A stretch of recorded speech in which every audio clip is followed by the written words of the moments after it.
Okay, good evening. Today's October 14th, 2023, and I wanted to take just a couple of minutes. I'll try to keep this short, and I want to talk about the course that I've been teaching over the last couple of weeks that will continue over the last couple of months. And that course is through a platform called IPAK-EDU, which is an online learning community or an online university in which a variety of courses are taught. And I've talked about this before. So this is a video in which I want to talk about the course that I'm teaching. I'm not going to describe it in great detail because the course is already ongoing. And I've already explained the course in much greater detail in a previous video, which I will link in the description. So if you're hearing about the course for the first time, then go check out that video. The reason that I'm even making this video tonight is because I want to urge people to think about signing up. So the course is called Literature as Resistance. All right. If you look at the whole title of the course, it's called Literature as Resistance, Recognizing, Unmasking, and Countering Totalitarian Tendencies. So the objective of the course is through certain types of literature, and in this course, we're reading dystopian literature. We are trying to gain a broader understanding or widen our perspective and therefore our ability to interpret the events that are happening around us in our contemporary world. So we're not just reading books like a bunch of, nerds in a book club in order to understand the books themselves better. That's not what we're doing. Now, we are reading books in an attempt to understand them better, but that's not our end goal. Our end goal is to better understand the world in which we live. We're using these novels of dystopian fiction merely as a vehicle to achieve that end. So what are we reading? Well, let me tell you. So and in the description, I will link the actual course description so you can go through it, because I'm not going to go through it here because I've already done that. You can find that elsewhere. But I'll give you the video that has a much broader explanation to it, more so than I'm going to give today. And I'll give you the link to where you can register for the course and just read the course description prior to doing so. But we're basically going to look at 4 novels, a short story, and a movie. And they are The Machine Stops by E.M. Forster, 1984 by George Orwell. Most people know that one, right? Brave New World by Aldous Huxley, a Russian novel called We by Yevgeny Zamyatin, and before we're actually going to read Fahrenheit 451 by Ray Bradbury. Then we're going to read We, and then we're going to finish it off with a movie, and a 100-year-old movie called Metropolis by Fritz Lang. Okay, so those are the novels plus a short story and a movie that we're going to look at throughout the duration of the course. Now, we are 5 lessons into a 19-lesson course. I think it's going to be about 19 lessons. Could end up being 20. We'll see as we get there.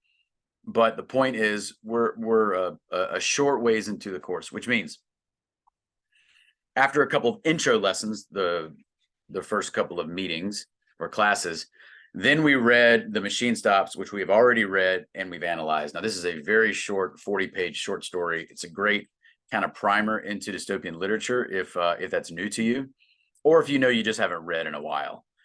So the second thing that we are reading, which is what we're doing right now in the course, is the granddaddy when it comes to dystopian fiction, and that is 1984 by, of course, George Orwell.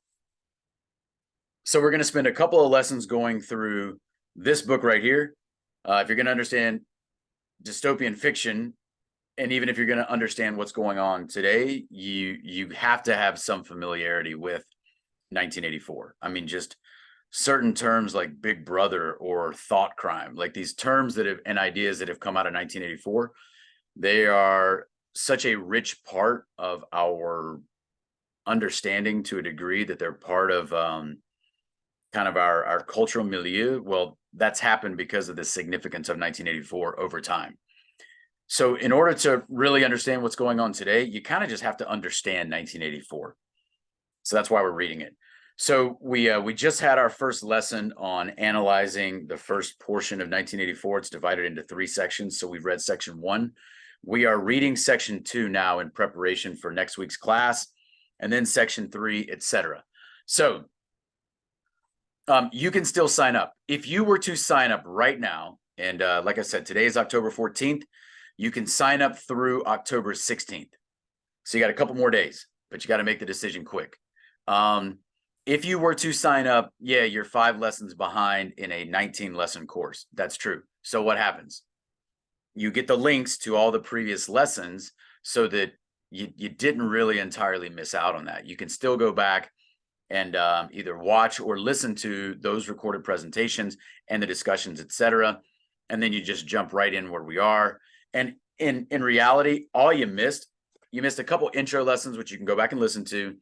And you missed the reading of the machine stops, which if you really wanted to catch up, you could sit down and probably read in an hour because it's only 40 pages.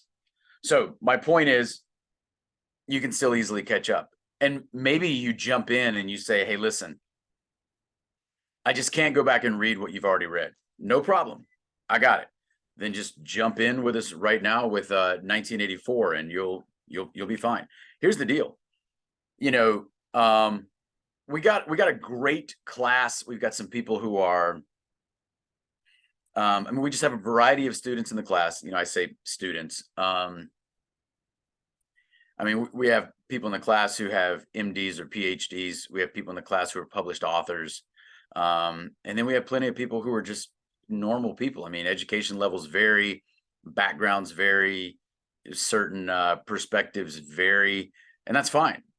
It's no big deal. Nobody is here to make somebody else feel dumb or to try and self-aggrandize by saying, hey, look at me and look how much I was able to take from the novel. We don't really have anybody in the class like that. What we do have are some individuals who have very unique, thoughtful perspectives that the rest of us can learn from. Nobody is trying to intimidate anybody else. And we have certain people in the class who show up for the lessons who don't necessarily chime in. They're just there to listen, and that's okay too. So you do not need to be intimidated by showing up for the course. There's no such thing as being too overeducated or undereducated in order to take the class. And if you feel like you're someone who is maybe not the best reader in terms of reading dense material and analyzing it or interpreting it effectively, then a class like this may help you because there's no pressure. You read and then you discuss it with other individuals, and then maybe other individuals help you pick out something you would not have picked out on your own. We had a discussion the other day in one of the classes where somebody shared a perspective that I had not taken. And then there was another section when we spoke about the machine stops where someone in the class and me interpreted a certain part like completely differently. And that's totally cool because then we can talk about it, and maybe we talk about it and maybe I realize, oh, you know what? I actually think his perspective may be more accurate or more in line with what the author was trying to convey, or vice versa, So, and we talk about some great stuff. We had lessons where we talked about mythological figures such as Orion and Prometheus. We've talked about Joseph Campbell, the mythologist, and the hero's journey. Stuff that is not explicitly in the text, but that we pull out because that stuff is important. And it is certainly there subtextually, these authors do expect readers to be, informed when they're reading and make connections that don't have to be explicitly laid out. In our classes about 1984, we've only had one so far, which is last week's, but we spoke about the use of dialectics to manage public opinion. We spoke about some of the concepts of Eurasianism that were used throughout the 20th century, as kind of put together in an essay that was written by a British geographer or geostrategic analyst whose name is Sir Halford Mackinder. Because that kind of stuff is an important theme in 1984. But that stuff is also important when we look at today's world and we look back on the last century of history, or we look at the way that public opinion is engineered and manipulated today. Because again, we're not just reading these books to understand the books better. We are reading the books and using them as an instrument to understand our world better. So again, what's the title of the course? Literature as Resistance. But the subtitle is just as important.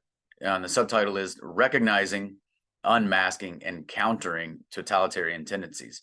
So when we read these books, the objective is, hey, I'm going to take The Machine Stops, which was the first one that we read. And then as I read it, and then I read, 1984, I'm going to compare E.M. Forster's vision of the future, with Orwell's, and then later, we put in Huxley's. Like, everyone wants to compare Brave New World in 1984. Okay, great. Well, why did they make those comparisons? And we're going to do the same thing, but it's going to be broader than just 1984 and Brave New World, because then we're going to read, Fahrenheit 451. We're going to read the Russian novel We, etc. So then when we finish, we have this much broader perspective that we've gained through literature as we have tried to compare and contrast these 6 different works, right? And therefore these 6 different posited visions of these authors. And all the while we're comparing that to our world in 2023. But we're just going to have a much more refined lens through which to understand our world. And throughout the entire course, one of the themes that we speak a lot about is the resistance mindset. So how do you read these novels, understand the psychology that is at play in the regimes that are described in the novels, and then how do we understand that in terms of coming up and maintaining a resistance mindset today? I'm using my Plato's Cave coffee mug. I just have some juice in it, not coffee, but you can see that this is deliberate, by the way, that I'm using this today. Plato's Cave, Search and Rescue Team. So first of all, I like that mug. I like to read a little bit of philosophy every now and again, but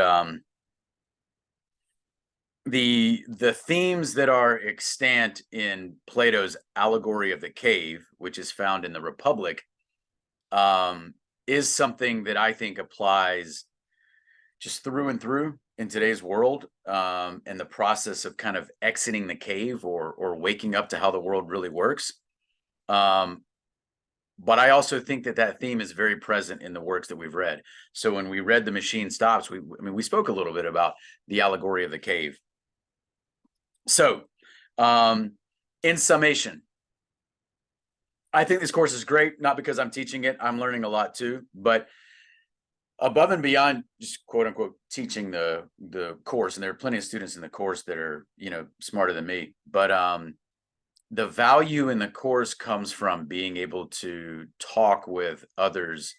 And one, it keeps you accountable, because granted, I'm teaching the course, right? But still, I have to sit down and read these books because people are going to expect me to have read it. And even if I were a student in the course, there's no test. And if you don't want to do any of the reading, by all means, you can still come in and listen, no problem.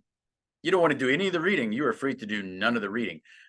I would encourage you to do the reading because I think you'll get a lot more out of it. But when you come and you listen to others talk and they read, and therefore they kind of expect you to have read, then there's a little bit of accountability there, which makes it more likely that we all read.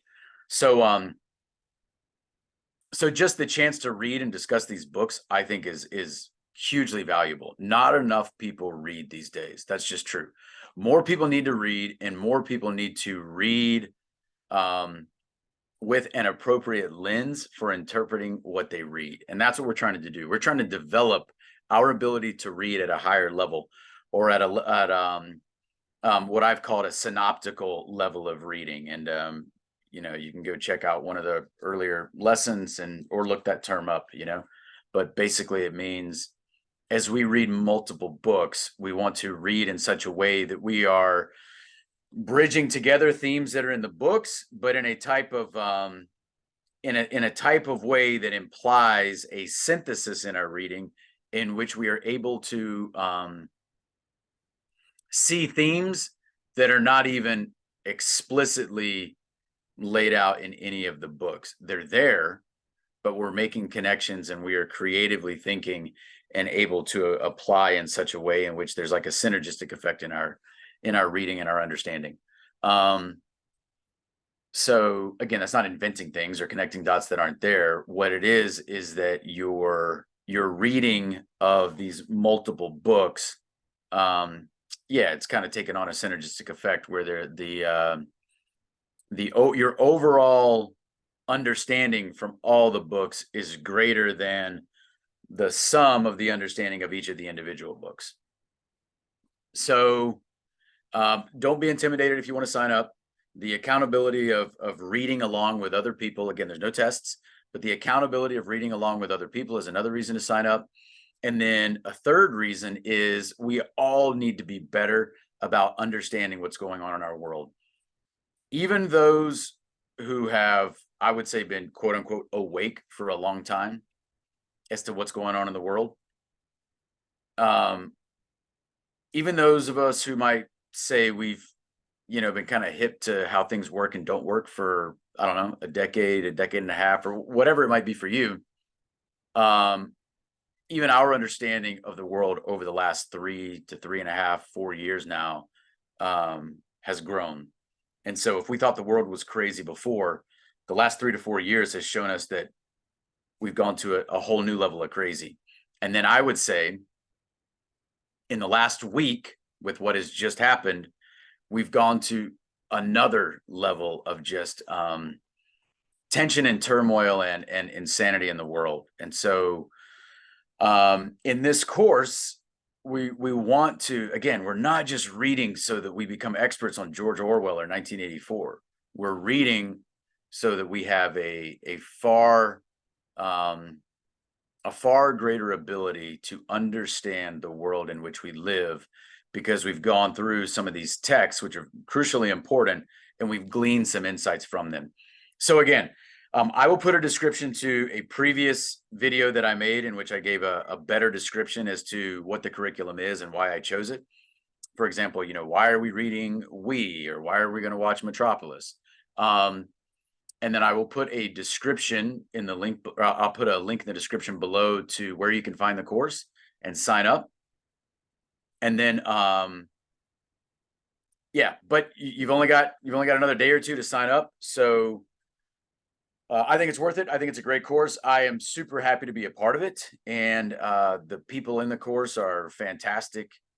And that may be the most important reason to get involved in the course, is to meet other like-minded people with whom you can have conversations that you might struggle to find in the real world. You can come on. So here's what happens. You come on, we do class for about an hour and a half, and then people stick around. The class is done, but people stick around in the Zoom chat for another hour or hour and a half, just chatting about what's going on in the world, chatting about this, chatting about that. And now you've got other people that you now know, you're kind of plugged in with them. We have a Telegram chat that we use throughout the week. We meet once a week for the lesson. But throughout the week, people are in the Telegram chat and they're saying, oh, hey, I was reading in 1984 on page 41, and oh, I thought this was interesting, or hey, I read it and I thought this. What did you think? Or somebody will find a link to something that's going on in the news. Hey, somebody stated this in the news, and it made me think of when Winston did or said this in 1984. So that's also extremely helpful. So anyway, sign up. We would love to have you. We can catch you back up really easily, and then the class, I think, is going to be a helpful resource, and you'll get to meet some like-minded people that you maybe will have some sort of relationship, even if it's just to exchange information long after this course is over. So please sign up. We would love to have you. And if you do so, then thank you. And I hope you find the course, helpful and worth your time and your money, because I would hate for somebody to feel that they have been shortchanged either monetarily or just in terms of their time. All right. Well, thank you and good night.